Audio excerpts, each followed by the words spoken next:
Good morning.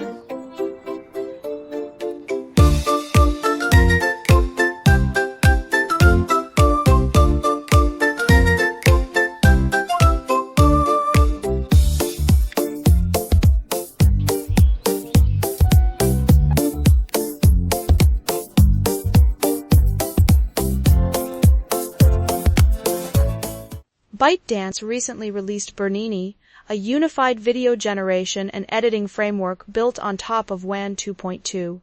Unlike traditional video generation models, it is not focused on plain text-to-video or first-frame image-to-video. It puts more emphasis on video generation and editing under complex conditions. Bernini can take in a text prompt, multiple reference images, a reference video, and the source video you want to edit, all at the same time, and combine all of that information to produce the final video.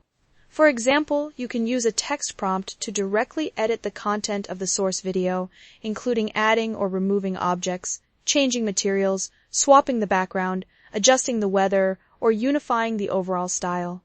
If some effects are hard to describe with words alone, you can also supply an extra reference image or reference video to make it clearer what you have in mind.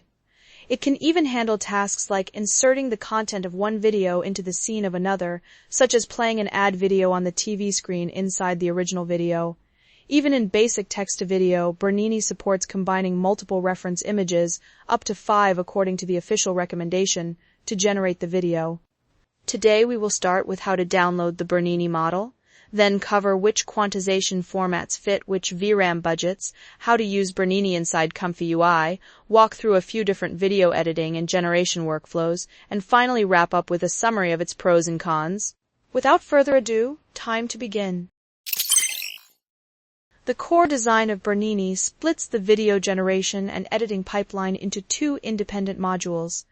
The first is a semantic planner built on a multimodal large language model, responsible for understanding your text prompt, source video or image, multiple reference images and reference videos, and producing a precise semantic plan. The second is a diffusion renderer built on a D, focused on pixel-level frame generation. For now, the team has only open-sourced the rendering part in the Bernini R repo, where the R stands for render. Without the semantic planner, the model loses a lot of its effect, so in practice we need to fill in the prompt enhancement step ourselves. I will walk through that in the demo. Similar to WAN 2.2, the official Bernini models also come in high noise and low noise versions.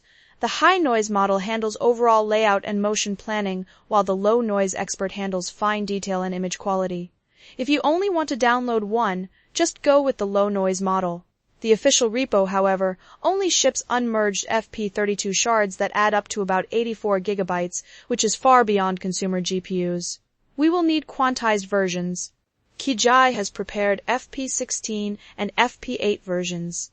FP16 should theoretically give better results, with a file size of 28.6 gigabytes, and it can barely run in a Comfy UI environment with 16 gigabytes of VRAM or more. FP8 has a better price-to-performance ratio. FP8WE4ME3FN is the traditional FP8 format with the best compatibility. If you are on an RTX 50 series card, you can prefer MX FP8, which is the microscaling FP8 format specifically optimized for the Blackwell architecture, and it is a bit faster. Both FP8 files are around 15 gigabytes, and they run fine in a 12 gigabytes VRAM Comfy UI environment. For GGUF, Noregjex has a popular set of builds offering Q80, Q5KM, and Q4KM. The smallest Q4 build is only 9.66 gigabytes and even works with 8 gigabytes of VRAM. The Comfy UI GGUF plugin itself ships a conversion script, so if you need a custom build, you can run it yourself. In theory, starting from FP32 or BF16 gives roughly the same quality. After downloading, drop the models into the Models Diffusion Models directory. The text encoder and VAE are the same as the original WAN 2.2 setup, OMT5XXL and the WAN 2.1 VAE, placed under Models Text Encoders and Models VA respectively. The full UMT5XXL is still quite large, so feel free to go with the FP8 version. The acceleration LoRa paired with Bernini is the T2V 4-step distillation LoRa provided by LiteX2V. It is the V2 extract of a LoRa originally trained on WAN 2.1, and it helps fix flicker and improve motion. We already used it back in the WAN 2.2 videos. If you do not have it locally yet, grab it from the link in the description and place it in the LoRa's directory. In addition to the 14B model based on WAN 2.2, the Bernini team recently released a lightweight 1.3B version based on WAN 2.1. The smaller model is friendlier to low VRAM setups, and on simple tasks it gets close to the 14B version. It uses the same text encoder, VAE, and other base components as the 14B model. Once the models are downloaded, check your ComfyUI version. In the past, models derived from WAN usually landed in WAN Video Wrapper first, and were then ported into the ComfyUI core. This time, since Kijai is basically a Comfy.org developer too, we skipped the middleman. You can use the native ComfyUI directly. A small side note. WAN Video Wrapper tends to be much more efficient. New models show up there quickly, get merged fast, and are ready to use right away. Kijai submitted the PR to the ComfyUI core repo on June 2, and it took more than a week, until June 10th, to go through review and get merged. You will need to update to the latest ComfyUI core, or at least the upcoming 0.24.1 stable release, once it ships. Even without WAN Video Wrapper, the workflow still uses a few common plugins. First is my own MeNobes. Bernini is very demanding on prompts, so I strongly recommend the prompt generation node inside MeNobes. It can call third-party platforms or a local LLM to produce prompts that match what the model expects. This node was added recently, so you may need to update. Then there is Video Helper Suite, which handles loading and combining videos. KJ nodes is also used, but only for a single node that resizes images. Finally, RG3 Comfy is mainly for group management, so you can easily disable a whole group of reference nodes when you do not need them. Now that everything is ready, time to get started. The team officially highlights 4 core capabilities of Bernini: pure text-driven video editing called V2V, reference image-driven video editing called RV2V, inserting an image or video into another video called content insertion, and generating video from multiple reference images called R2V. So I will not demo plain text to video or first frame image to video, since they are almost identical to the WAN 2.2 workflow. If you are interested, the workflow links are in the description. Let us go through Bernini's strong points one by one. We have covered video editing before, including VACE and WAN Animate for character replacement. Those traditional methods usually need a masking workflow, a control net preprocessor to produce a control video, and so on. The setup is relatively involved. With Bernini, in many cases, you only need a well-written text prompt, and the model handles the edit intelligently, which lowers the bar a lot. Here is the workflow I tweaked. The whole flow can be split into a few parts: load the models, set the parameters, set the prompt, optionally run prompt enhancement, load the source video, load the reference images and reference videos as needed, sample, and finally combine the video. All optional parts can be skipped or enabled with the group management feature. A single click is enough to toggle them, which is very flexible. Take a closer look at the model loading area. Just like WAN 2.2, we need to load both the high noise and low noise models, and pair each with the same acceleration LoRa. There is an important detail here. That acceleration LoRa was actually trained on WAN 2.1, so you need a higher strength to make it work, especially with the high noise model. The VAE is the same as WAN 2.2, using the WAN 2.1 VAE, a bit confusing, right? The text encoder is the FP8 version of UMT5XXL first. Walk through the default flow with a manually written prompt. In the prompt group, the leftmost text box is where you type your custom prompt. The 2 control nodes next to it are used to seamlessly enable and disable prompt enhancement. You can ignore them for now. The current prompt clearly specifies the object to edit, the paper cup, the target color, a solid vibrant red, the details to preserve such as the white plastic lid, the lighting, and the shape, and uses a negative prompt to strictly protect the woman's appearance, clothes, pose, and background. A prompt this complex is, of course, generated by a multimodal LLM that reads the video, guided by the prompt instructions. We will walk through prompt enhancement in detail later. In the source video section, I uploaded a video of a girl drinking coffee, generated by LTX 2.3, and I am loading all 121 frames. A quick reminder, WAN series models are much more demanding on hardware than LTX 2.3, so it is hard to generate 1080p video directly. I set the resolution to 48x832. The key part of the sampling stage is the Bernini conditioning node, which gathers the prompt, source video, reference videos, and reference images and produces the final conditioning signal for sampling. There are a few important parameters in this node. The first is length, which determines the total frame count of the final video, and we just keep it in line with the loaded frame count of the source video. Another is ref max size, which uniformly caps the longest edge of the reference images and input video. If the input is too large, the system resizes it down to that value using the area algorithm. Batch size means how many videos are generated in a single run. Keep it at 1, or you will easily run out of VRAM. The sampling method is res multistep by default, paired with the simple scheduler, running 3 steps for the high noise model and 3 steps for the low noise model. At the end of the workflow, the video combine node assembles the sampled frames into a video. Make sure the FPS matches the source video. Click Run.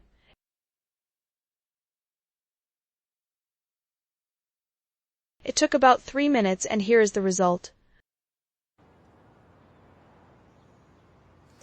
Good morning. First, the edit itself.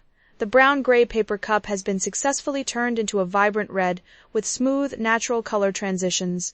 The character's appearance, hairstyle, expression, the texture and folds of the light blue sweater, and the blurred street in the background are all well preserved. Overall consistency is high. The slight head turn, the smile, the cup-raising motion, and the lip sync of the speech are all retained. That said, in non-edited areas you can still see some differences. For example, the character's skin tone. WAN series outputs tend to be slightly more saturated, looking a bit fairer, and that does not quite match the source skin tone. Also, the source video was generated by LTX 2.3 and the last frame is a bit messy. After this edit, the tail frame quality has actually improved. On to prompts. In the workflow, enable the prompt enhancement group using the group management node. MeNodes ships dedicated prompt enhancement nodes for several models, including Flux2, Z-Image, Context, FluxCline, LTX2, and Hunyuan Video. This time, Bernini is the most complex one. It supports a wide range of use cases, from the simplest text-to-image and text-to-video to image editing, all the way to reference image video editing and multi-reference video generation. I defined 13 task combinations based on the official system instructions, and they are all integrated into this node. Just pick the matching task type, and the node picks the corresponding prompt strategy automatically. How do you use it? First, you need an LLM platform API. The plugin supports many platforms such as SiliconFlow, DeepSeek, Gemini, and GitHub models. It also supports JPU and Minimax token plan. I update it fairly often. If your platform is not yet supported, drop a comment, a DM, or open an issue on GitHub, and I will add it quickly.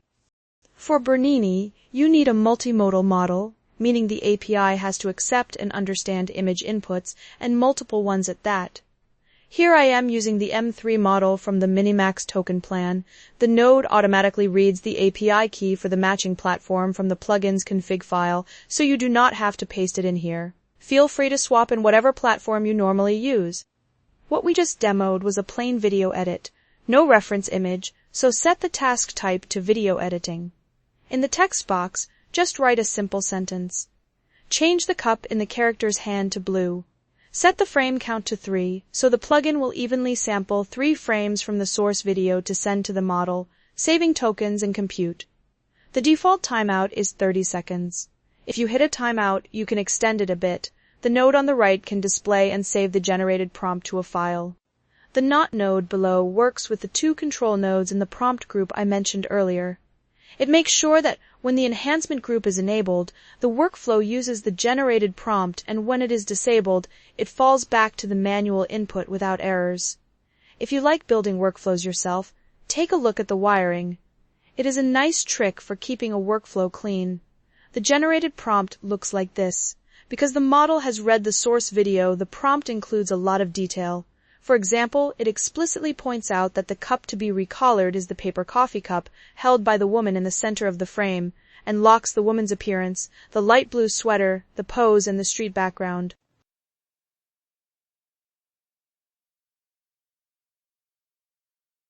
The final video looks like this.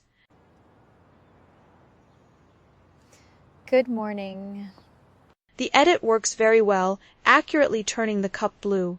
Using this prompt node, run a few more video edits, since the team has shared so many examples, and we might as well put them through their paces. First, swap the video background for a beach. Click Run, and the generated prompt is this. It asks to replace the blurred street with a sunny beach, with detailed calls for sand, waves, sky, and so on, plenty of visual texture. It specifically requires the new background's natural light to match the original lighting on the character. The final part emphasizes keeping the character, hairstyle, and expression exactly the same and sharp.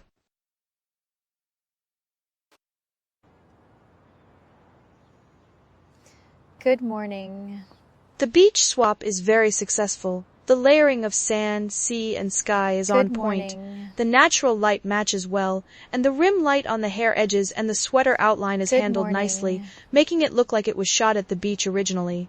A car did pass by in the background, though, and it does not look much like a beach buggy, which breaks the illusion a bit.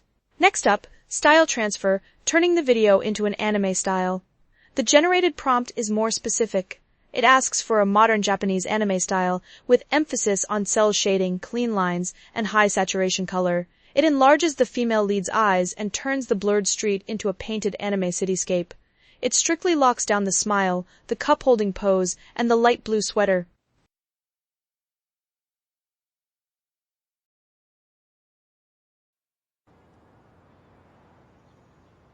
The anime conversion comes out very successful. The chill-shaded planes of light and shadow, the clean, sharp outlines, and the bright but not harsh colors are all nailed down. Time to add a hat to the character. After enhancement, the prompt refines the hat type as a warm beige cotton baseball cap and details the curved brim, the 6-panel structure, and other shape notes. It also specifies that the hair should flow out naturally from under the brim and the sides, the brim should cast a soft shadow on the face, and the lighting should match.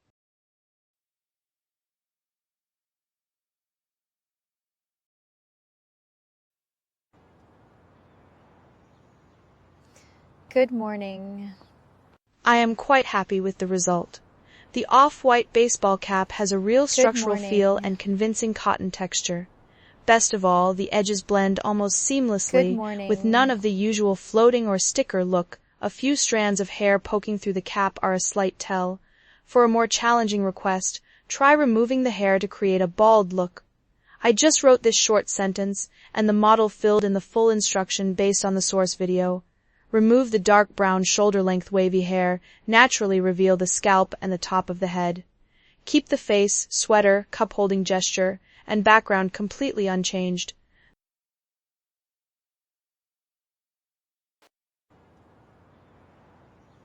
The video is largely complete. The scalp reads as smooth and natural, and the head silhouette and hairline transition are soft. Good morning. I cannot quite put my finger on it, but it does feel a little off. Maybe I just need a longer perspective on this. The team also demoed a really interesting scenario, shifting the timeline. Same setup here. Just a quick sentence, show the character 30 years from now. The enhanced prompt autofills the details. Add fine forehead lines, crow's feet at the corners of the eyes, deeper nasolabial folds. Add silver-gray strands through the hair. Give the skin a slightly more mature texture. The final result looks like this. The model did its best to execute every aging cue, with changes in the wrinkles, hair color, and skin texture. The overall feel, though, is a bit overdone and not quite realistic. In the official examples, there is also a scenario that is a bit unexpected. The description says it implements a split-screen effect with a sudden style shift. Same idea here. Click Run. The final prompt looks like this. It asks to vertically split the frame with a thin, textured black clay line. Keep the original kitten in pajamas scene on the left untouched. On the right, switch the whole thing to a claymation stop-motion style with detailed constraints on the background palace, the character costumes, and the dance poses. The result does strictly follow the prompt. The dividing line is clear, the left-right style contrast is strong, and the clay texture comes through. However, just like in the official example, the little kitten on the left wandered over to the right-hand scene. Honestly, I do not really get the use case for this one. I will stop running more text-only video edits here. There are plenty of creative play examples in the official demo, so feel free to try them out yourself. That said, as I mentioned at the start of the video, what Bernini has open-sourced is only the rendering part. It will follow your prompt instructions as best it can, but whether you get the result you want depends on your prompt enhancement tool, the planner, and how well it can translate your wild ideas into something the model can handle. Earlier demos used the FP8D4M3FN model, but since this recording environment runs on a 5080, I can switch to MXFP8 for better performance. Time to compare. Load the earliest manual prompt workflow to avoid differences from prompt enhancement, and switch both the high noise and low noise models to the MXFP8 versions. Run it directly. The generated video is almost identical to before, but the sampling time drops from 151 seconds to 138 seconds. So if you are on a 50 series card, switching to this model is strongly recommended. For non-50 series users, do not bother. I ran the same comparison on a separate 4080 setup, and MXFP8 is actually a bit slower there.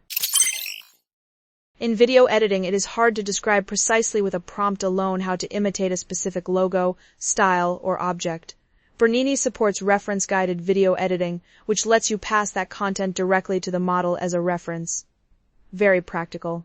In this workflow, enable the prompt enhancement group and the reference image group.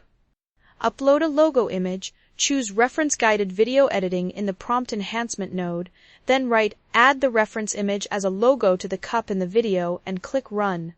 The system prompt the plugin uses is very long. The core requirement is that the final prompt must reference the image information. We end up with a prompt like this.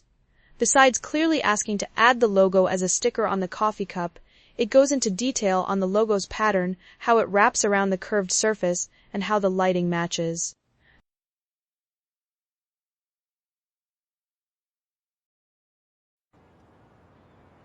The result is overall, the logo application is very successful.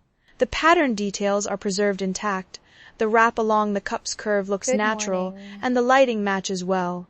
My logo is a little on the complex side, and the colors are unusual, so there is a touch of subtle flicker in motion. A low denoise repaint pass can clean that up. Time to try something close to an e-commerce ad video. Using a reference image of a blue-green gradient ceramic mug, ask the model to replace the paper cup in the video with this ceramic one. Click Run. The character in the video is indeed holding the ceramic mug from the reference image. The cup shape and the blue-green gradient look close to the reference, and the overall blending is good.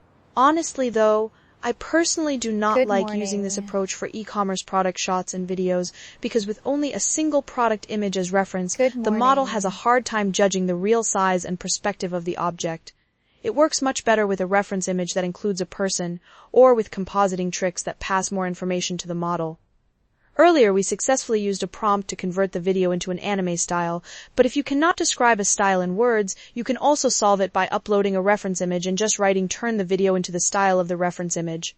The final prompt emphasizes the hatched shadows and doodle texture in the reference image, and includes very fine color and detail specs for the woman's sweater and the coffee cup.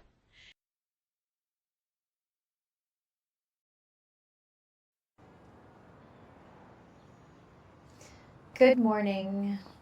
It may be that my reference image is not a pure line drawing, and some areas were already colored in, so the final video's overall tone and softened lighting are close to the reference, but the fully colored look leans more toward commercial illustration.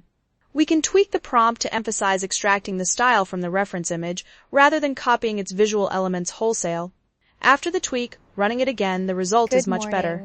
Now it is very close to the reference every time a new editing model comes out. Everyone wants to know how it handles outfit changes, so it is worth a try. Swap the source video for a clip of a girl in a blue and white gingham dress dancing on the street. Upload a strapless light blue tiered ruffled dress as the reference image and write a simple prompt. Have the person in the video wear the outfit from the reference image.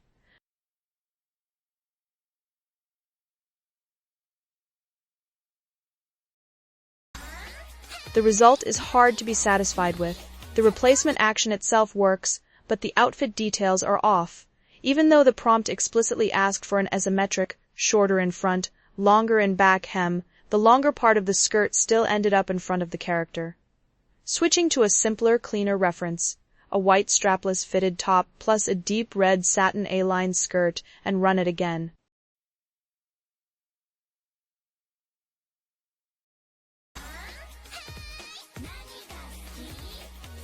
This time, the result is better. The silhouette, corset structure, and satin sheen all come through well. The skirt hem got stretched a bit, though, and the bow is not as three-dimensional as it should be. For casual users, a video that is roughly right and stable in motion might already feel amazing. From a professional and production standpoint, though not being able to precisely control every detail means it is not quite there. I ran quite a few tests. Even with a model wearing reference image and a fine-grained prompt, you still end up needing to re-roll the cards. Compared to outfits, swapping characters is a bit more stable. Upload a reference image of a girl with pink hair, and ask the model to replace the character in the video with her.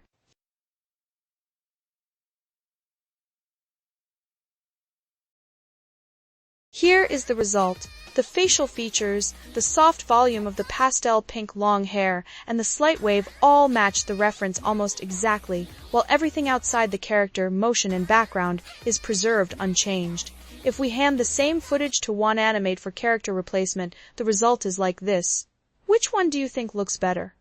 Earlier we already swapped the background with a text-only prompt, now with a reference image. The prompt follows the same idea as before. Replace the background in the video with the one in the reference image.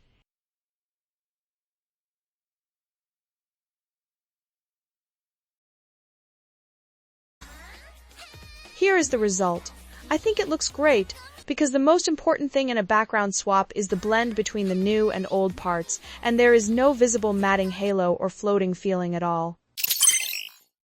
Beyond these common editing tasks, Bernini also supports a special scenario, inserting an image or video into another video. Upload a source video. This is the official example footage, showing the entrance of a shopping mall with a large screen playing some content.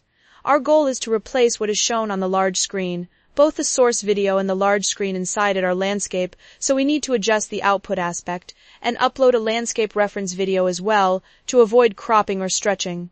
Also, make sure the frame counts of the reference video and the final video match. In the prompt enhancement node, pick the video inserted into video mode, which is adds 2V. The prompt can be simple. Play the reference video on the large screen in the video. The enhanced prompt is not as long as the previous edit prompts because the model does not need to understand the specific content of the reference video. The key is to accurately locate the insertion point in the source video. The final result looks like this. There are some leftover layers in the original large screen area, and the cleanup is not perfect. My personal feeling is that this feature still relies quite a bit on re-rolling, but if you do get a good one, the effect can be quite nice. Inserting an image into the source video is more stable than inserting a video. Switching to a different clip, this time a video of a girl reading a book. First disable the reference video, then enable the reference image, and upload a portrait. In the prompt enhancement node, pick the video insert reference image mode, which is Vi2V. For the prompt, write add the image to the cover of the book. Then click run.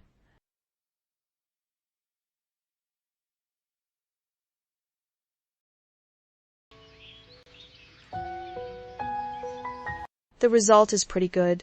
The reference image has been seamlessly replaced onto the book cover, and even when the book is being flipped through, there is no misalignment, drift, or offset. The fit is solid. Finally, a different feature, generating a video from multiple reference images. The team gave an example like this. Have the marble David statue, made by the artist Bernini, who shares the model's name, wear headphones, swap into a t-shirt and shorts, and bounce its leg on a bench at a sunset beach. Same setup. Pull in a fresh workflow. Since I am demoing on a 5080, I picked the MX-FP8 model. The workflow I share, though, will use the more compatible FP8E4M3FN format. It defaults to 5 reference images, a girl, a dress, a bag, a necklace, and a pair of leather shoes. In real use, you can disable or add reference images as needed. The team says up to 5, but in practice, you can push a bit further. The workflow supports up to 8 reference images. I enabled prompt enhancement and picked reference image to video, which is R2V. For the prompt, I wrote, have the character wear the outfits from the other images and walk down the street. In this scenario, prompt enhancement is essential. The final prompt explicitly tells the model how to seamlessly combine the 5 scattered reference images, defines the camera motion, and shapes the mood. Because the resolution here is 720 by 1280, which is on the higher side, the wait is longer. Sampling took just over 4 minutes in total. The final result is this. The girl is indeed wearing the silver sequin top and the black skirt, with the necklace hanging precisely on her chest, and the black bucket bag with the gold floral handle in her hand. The overall blend is great. I think the image quality is just average, though, since this is the direct output of the acceleration LoRa. For better quality, it is best to resample with a lower denoising strength for cleanup or upscale with Seed VR2. Recently, the Bernini team released a new version based on the WAN 2.113B model. The full FP32 version is only a bit over 5 GB, and the FP16 version is just 2.84 GB. On top of that, you do not need to distinguish high noise and low noise models, so it is simpler to use. The team says it is close to the 14B version on simple tasks like style transfer, subtitle or watermark removal, and local editing, but lags behind on more complex tasks like human generation. The current Bernini conditioning node in Comfy UI supports this new model. Load the workflow I tweaked. It also supports prompt enhancement, reference images, and reference videos. Following the team's suggestion, run a simple video edit. Enable the reference image and upload the blue mug from earlier. WAN 2.1.1.3b has never been very popular, and I have not found an acceleration LoRa that fits it well yet. So this time we run the standard 20 steps. I will keep digging into it. If anyone knows of a LoRa that can speed up sampling, please let me know in the comments. The text prompt is still swap the cup in the video for the cup in the reference image. Click Run. The 1.3B model uses less VRAM, but it is not actually fast. And since we are not using an acceleration LoRa, with more steps it ends up being much slower than the 14B model. That said, the final result holds up. Good morning. On the cup swap task, it is no worse than the 14B model. For low RAM users, you can confidently use it for non-heavy video editing tasks. Good morning. That wraps up the demo. With that, here's a quick summary of Bernini. Its advantages are obvious. By accepting reference images and reference videos as input and pairing them with fine-grained prompt control, it delivers local video editing that truly understands what you mean. As long as you can think of a request, it will usually do its best to deliver. At the same time, though, the final result almost entirely depends on the quality of your prompt. That is its biggest barrier. It relies almost entirely on a smart multimodal large language model acting as a semantic planner to jointly understand the reference images, reference videos, and text, and prepare precise instructions for the diffusion model. Without a prompt enhancement plugin, if you try to drive a free web-based LLM like DeepSeek by hand, you will quickly find it awkward to upload multiple images or videos at once. On top of that, this model is built on relatively older backbones, WAN 2.2 and 2.1, so its video detail, VRAM usage, and generation speed all fall short of newer models like LTX 2.3, and it is hard to produce 1080p high-definition video straight out of the box. In my view, though, the real point of Bernini is its two-layer semantic planner plus diffusion renderer architecture. It should not be limited to WAN models, and we will likely see stronger combined models in the future. That is it for this video. If you found this helpful, please drop a like. All of the model, plugin, and resource links mentioned in the video are in the description, so grab whatever you need. See you in the next one.